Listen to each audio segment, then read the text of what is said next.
Cuando salías de clase y llegabas a casa con ¿esa rabia bajaba o esa rabia se incrementaba, como estás diciendo, por las conversaciones que tenías con tu familia? Dependía de cómo mis padres me transmitían ese mensaje, ¿sabes? O sea, yo a lo mejor había hecho algo mal en el colegio, llegaba y mis padres en vez de animarme a que no lo hiciera o hablarme de otra manera diferente, me regañaban o me hacían cosas que a mí no me gustaban y me enfadaban muchísimo más, ¿sabes?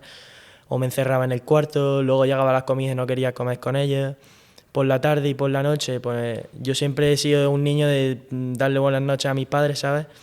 Pues había noches que no le decía nada, me acostaba en mi cuarto y ya está. Yago, y cuando tú estabas sintiendo esa rabia, y esto es una pregunta que yo creo que, bueno, estoy seguro que a todos los padres y madres les va a interesar, o tú estabas sintiendo esa rabia en tu soledad, de tu habitación y demás, ¿cuáles eran los pensamientos que te abordaban en tu mente? ¿Cuáles eran esos pensamientos que afloraban?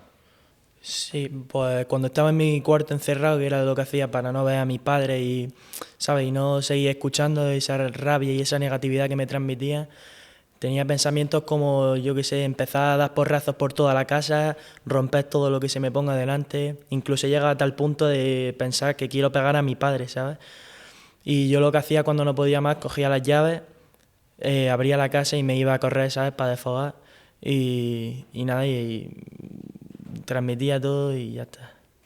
Y cuando pensabas, por ejemplo, que una buena salida, aquella rabia que sentías era pegarle a tu padre, ¿tú en aquel momento eras consciente de que realmente no era el origen de esa rabia o lo culpabas, entre comillas, de todo lo que a ti te pasaba? No, en parte sí tenía culpa, o al menos ese es mi pensamiento de cuando yo era el Yago de aquel tercero de la ESO, que volvía del colegio y en vez de ayudarme, pues me regañaba aún más o me exigía mucho más, ¿sabes?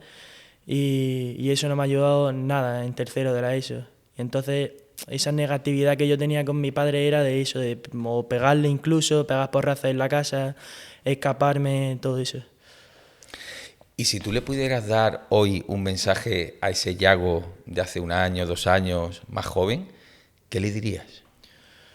Un mensaje, no le daría ningún mensaje de mejora porque al fin y al cabo en tercero de la ESO yo prefiero tropezarme y luego volver a levantarme, ¿sabes? Y hacer las cosas mucho mejor.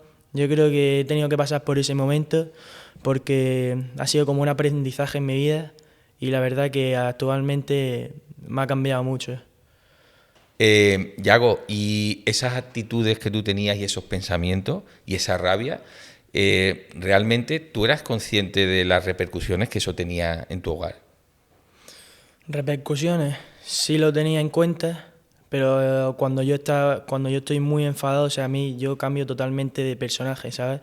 Empiezo y las ideas se me van y da igual lo que se me pase por la cabeza, que eso lo hago y voy a por todo y yo siempre voy a llevar la razón y eso es lo que pensaba antes.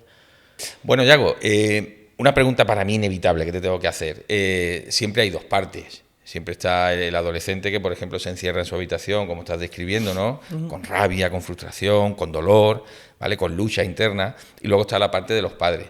Por ejemplo, tú en ese momento podías llegar a ponerte un poco en la piel, por ejemplo, de tu madre e identificar cómo se podía estar sintiendo ella al En a- verte así. sí, en aquel momento me daba igual cómo se sintiera mi madre o cómo se sintiera mi padre, porque todo lo que se me pasaba por la cabeza en aquel momento lo tenía que hacer 100%. O sea, si yo quería insultar a mi madre, la insultaba. Si me quería escapar de casa, me da igual que llorara, cualquiera de los dos, me da igual, me escapaba. Hacía todo lo que sea cuando estaba muy enfadado.